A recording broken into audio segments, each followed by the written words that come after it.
Мой рассказ о героизме, не знающем границ, о подвиге, не имеющем аналога. Это история об удивительной женщине, которая смогла бросить вызов судьбе, преодолеть немыслимые преграды в жизни и своим примером доказать всему миру, что любовь матери способна на все. Это рассказ о гордой лезгинке, которой при жизни можно поставить памятник за безграничную материнскую любовь. С первого дня знакомства я не перестаю восхищаться ее трудолюбием, добротой, отзывчивостью, духовным богатством и твердостью ее характера. Молодая семья из Сокулукского района Чуйской области Кыргызстана Зумрият и Рашид Ризахановы, предки которых были репрессированы и высланы из Дагестана в Кыргызстан в 1936 году, готовились к появлению на свет третьего ребенка. В тот роковой день, 19 октября 1991 года, у них родились сиамские близнецы. История этих детей всколыхнула весь мир. Девочки были спаяны в тазу, имели общий мочевой пузырь, общий толстый кишечник по одной почке. У них было 3 ноги на двоих. Одна сестра управляла правой ногой, вторая – левой. Третью, росшую из середины туловища, им приходилось закидывать наверх. Я видела одно тело, и шло вот уже разветвление, 2 руки, 2 головы. Я не могла понять, что такое со мной произошло, я просто кричала. Врачи, родственники единогласно приняли, что детям лучше будет вне дома, в специализированном таком интернате. Осознав, что ее дети – инвалиды с аномальными отклонениями физического развития, и от этой горькой судьбы ей никуда не уйти, 25-летняя мать Зумрият перенесла глубокую душевную травму, от которой долго не могла оправиться. Девочек назвали Зита и Гита, позже им дали мусульманские имена Захра и Зайнаб. Росли дети, росли их страдания. Дети умоляли мать, чтобы она нашла им доктора, который избавил бы их от мук. В одном теле жили 2 совершенно разных ребенка. Когда одна хотела спать, другой хотелось играть, что часто приводило к ссорам. Зумрият приходилось разрываться между ними и большой семьей, ведь дома у них уже подрастали сын и дочь. Чтобы справиться с переживаниями, Зумрият и Рашид рискнули завести еще одного ребенка, и на свет появилась еще одна девочка. Она родилась, как ее старший брат и сестра, без каких-либо физических отклонений. Поняв, что одними только переживаниями и слезами детям не помочь, Зумрият взялась искать выход из положения. Начались долгие скитания по клиникам. Девочки находились в специализированном доме-интернате для инвалидов. Им постоянно требовалась медицинская помощь. 91 год – это год был перестройки. И все разрушилось. Мы остались без работы, мы остались без средств к существованию. Я 4 года челночила, чтобы выжить. Я ездила в Россию, мы возили туда товар, как и все женщины поселка. И на эти деньги мы жили. Почему поехала я? Тогда как раз была Чеченская война, и сложно было даже нам, не то что мужчинам, попасть туда куда-то вне Кыргызстана, потому что мы, дагестанцы, 4 года ада. Эти 4 года жизни я их пытаюсь не вспоминать, потому что это был действительно ад. Представьте мать, которая разрывается между детьми, которая оставила 11-месячного ребенка мужу и уехала с товаром челночить, потому что нечем было кормить детей. Работы не было. 11 лет своей жизни я искала врачей. 11. Для кого-то, наверное, это слишком малый срок. Но для нас это была целая жизнь. После 11 лет боли и ожидания на ее беду откликнулась ведущая программы здоровья Елена Малышева. 26 марта 2003 года в детской городской клинической больнице номер 13 имени Филатова российские хирурги под руководством академика Анатолия Исакова провели уникальную операцию по разделению сестер. Операция, продолжавшаяся более 12 часов, прошла удачно. Со временем разделенные близнецы уже могли двигаться самостоятельно, наконец жить независимо друг от друга. Я первая проснулась от наркоза, вышла. Когда я проснулась, я еще чувствовала, это называется фантомная боль. То есть вот когда человеку что-то отрезают, но он чувствует, что это есть. Понимаете? Вот у меня сейчас, например, нет ноги, но я чувствую, что она есть. И я голову подняла, увидела, что Зиты нету. Я начала сильно плакать. Я думала, что что-то плохое случилось. Потом пришел врач и сказал, вот она рядом, не плачь, успокойся. И что-то мне вкололи, я опять уснула. Потом второй раз мы уже, когда полностью уже вот отошли от наркоза, мы, конечно, все равно тянулись друг к другу вот так ногами, руками, вот. Несмотря на то, что мы уже разделились, мы все равно по привычке катались на одной коляске. И один раз у нас тело прилипло из-за пота или что, не знаю, да, влага, и тела прилипли, и мы начали кричать, мы опять соединились. Потом врачи смеялись над нами. Что мы боялись в этом плане. Спустя некоторое время Зиту и Гиту перевели в детский реабилитационный центр Горький-Ленинский, где они пробыли год и 7 месяцев. Сестры учились жить по-новому, ходили в школу, заводили новых друзей. После реабилитации сестры вернулись домой в Кыргызстан. В обычную школу устроиться не получилось. Другие дети по неосторожности могли навредить девочкам. Счастливой жизни у сестер не получилось. Вскоре у Зиты начались серьезные проблемы со здоровьем. С 2013 года она находилась в стационаре под постоянным наблюдением врачей. Вместе с мамой они прожили почти 3 года в различных московских клиниках и впоследствии вернулись на родину. Зита полностью ослепла на один глаз. Вторым глазом видела очень плохо. 29 октября 2015 года Зиты не стало. Ей было 24 года. Причиной смерти стала полиорганная недостаточность. Зита умерла от сепсиса. У нее выпала стома кишечника, ей поставили сетку. Сетка тоже дала отторжение, но врачи сразу этого не заметили. У Зиты стал сепсис.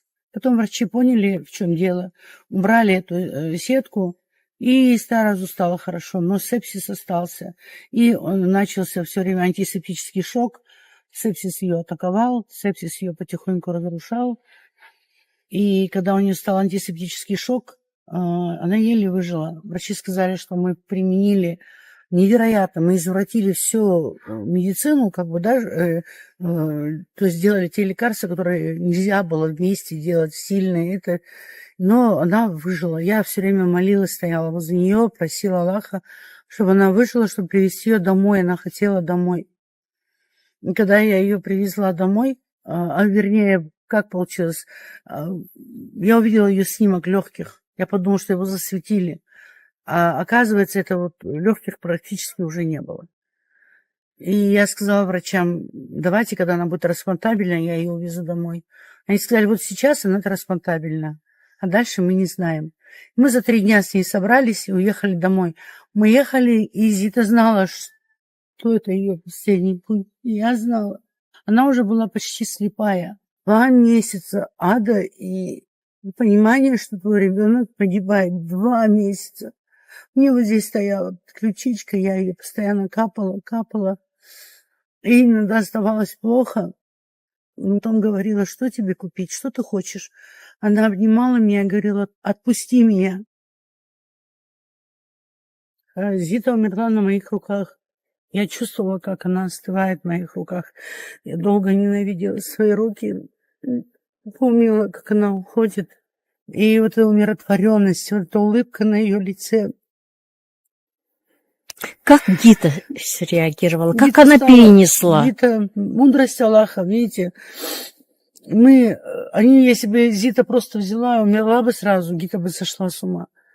Но Аллах сделал так, что мы были с Зитой в Москве 3 года в больницах, а Гита дома. И постепенно от друг друга отвыкали, понимаете. Аллах учил Гиту жить без Зиты. Я только это так понимаю. После ухода Зиты Зумрет попала в отделение реанимации местного кардиоцентра. Именно здесь она приняла решение направить свою энергию и заботу на тех, кто нуждается в них больше всего. Она основала центр для детей-инвалидов, став примером сострадания и стойкости. Здесь было ужасно все. Я нашла средства и на 500 тысяч сделала ремонт. Здесь не было отопления. Наши дети мерзли. Сейчас здесь отопление есть. Поставили вот такую беговую дорожку, шведская стена у нас. Нашему центру уже 7-й год. 8-й. В 2016 году мы открыли, 7 лет нам как раз в этом году. Скоро юбилей уже. Ее жизнь – истинное воплощение любви и самоотверженности. Несмотря на все испытания, которые выпали на ее долю, она не только не пала духом, но и нашла в себе силы бороться и помогать другим. Решила помогать таким же мамам, как она. К счастью, здоровье Гиты оставалось стабильным. С рождения Гита была крепче и выносливее, но ее здоровье тоже требовало постоянного внимания. Знающие Гиту близко люди восхищаются оптимизмом этой девушки. Она училась в мусульманском колледже в городе Ош, Кыргызстана. Завершила заучивание наизусть Корана и получила звание хафиза. В данное время Гита студентка 4-го курса факультета теологии. Учится дистанционно в Исламском университете Хадиджа Аль-Кубра в Кыргызстане. В 2019 году жизнь семьи Резахановых омрачила весть о том, что у Гиты обнаружили рак толстой кишки. И с того дня в жизни Зумрет начался новый этап борьбы за дочь.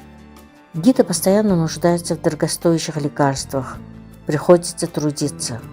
Она работает в колледже, ей дали вести группу по изучению религии. Также она преподает арабский язык, разговорную речь и правильное чтение Корана. Еще и в медресе успевает преподавать.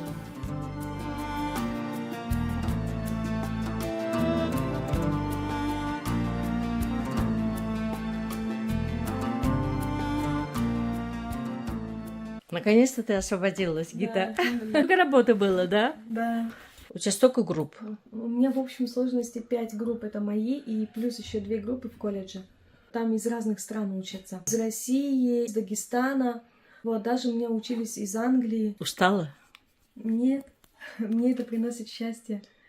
Мне это помогает справиться как бы со всеми трудностями. Я знакома с молодежью, которые живут в хороших условиях, обеспеченные, у них все есть, и они недовольны.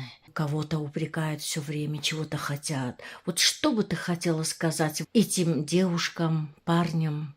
Я бы хотела им сказать, чтобы они не смотрели на положение тех, кому лучше. Посмотрите на положение тех, которому хуже. Вы должны беречь каждую минуту свою, каждую секунду жизни. Вы проснулись, восхвалите Господа и скажите: хвала Аллаху, я проснулась, я живу, дышу. А кто-то живет и испытывает трудности. Не гневите Всевышнего Аллаха, потому что завтра может быть не быть для вас. После беседы с тобой мне на душе светло становится. Гита, Спасибо. ты светишься вся. Ты приносишь людям то спокойствие, которого не хватает нам. Откуда у тебя столько вот светлого? Мне помогает религия и моя семья. Я научилась просто благодарить Всевышнего Аллаха за каждый момент в своей жизни, даже за боли, которые у меня есть. Я стараюсь не подпускать в своем сердце, чтобы было зависти, злобы, там, ненависти и так далее, да? Если человек живет в религии, то, поверьте, ему все трудности будут нипочем, потому что он проявляет красивое терпение.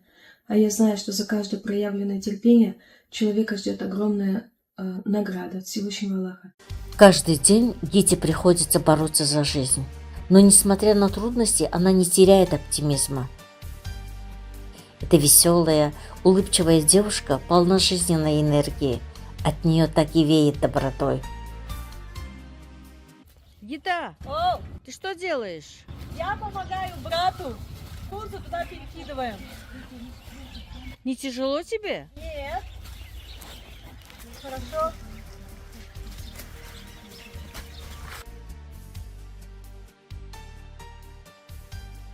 На долю Зумрият Резахановой выпало немало испытаний. 2 года назад умер муж. От этой потери Зумрият не может отойти по сей день, ведь Рашид был заботливым мужем и любящим отцом. Дети и внуки обожали его, а для нее он был надежной опорой все эти годы. Но несмотря на все удары судьбы, она не теряет веры в светлое и доброе. За неделю пребывания в гостях у семьи Резахановых я несколько раз приходила на это место на окраине села 9-й хутор, чтобы полюбоваться красивым закатом. Раньше Зумрият, Зита и Гита часто бывали здесь. Они любили втроем лицезреть красоты природы. Теперь они с Гитой приходят сюда вдвоем. Здесь им все напоминает о Зите. И закатное небо, и оранжево-красные облака, и умиротворяющая тишина вокруг. Здесь Зумрият часто задумывается о смысле жизни, о прожитых годах. Это место каким-то неведомым образом дарит ей покой, надежду, веру в завтрашний день. Я была свидетелем того, с какой любовью относятся к этой невероятной женщине односельчане, как к ней тянутся родные и близкие, и даже чужие люди из самых дальних поселков. Видела, с каким состраданием она, имея множество своих проблем, относится к чужим бедам, старается помочь каждому хоть чем-то.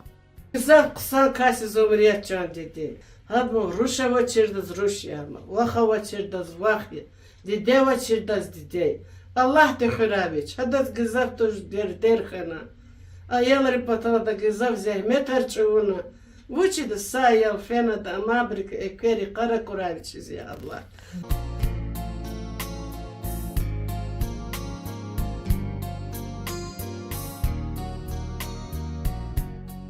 Дядя не пускал девочку в школу, 5 класс. Боялся дороги, здесь далеко школа, вдруг что-то случится, не пускали в школу. И вот я узнала, прибежала, выцарапала девочку, сейчас ходит в школу, вот бабушка радуется, говорит, хорошо учится. Ее жизнь – истинное воплощение любви и самоотверженности. Несмотря на все испытания, которые выпали на ее долю, она не только не пала духом, но и нашла в себе силы бороться и помогать другим. Решила помогать таким же мамам, как она. Сейчас Зумрият и ее семью стараются поддержать близкие и неравнодушные люди. А наша героиня, эта отважная женщина, должна держаться и дальше. У сына своя семья, у дочери своя семья, она одна воспитывает 2 детей. У той младшей дочери 4 детей. Я не могу требовать детей, потому что я сама так жила, не додавая своим детям. Я не хочу, чтобы они не додавали своим детям. И они растят, ну да, вы видите, никто не, как сказать, все рабочие, да, вся рабочая семья. Вот сейчас 2 студента у старшего сына. И все время, да, я ищу, что-то из дома беру, что смогу взять. Остальное я все время ищу. Зумрият, все-таки есть добрые люди, да, на свете? Конечно. Когда у меня случалась тяжелая жизненная ситуация, я обращалась к людям. В основном помогали люди те, которые такие же, как я. Не те, которые богатые там какие-то, а такие же, как я. Без людей я бы не выжила.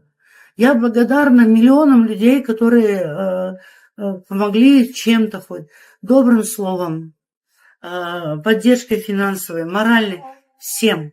Она не может позволить себе сломаться, ведь Гите без нее никак, да и другим детям и внукам тоже. Она стержень этой большой, дружной, трудолюбивой семьи.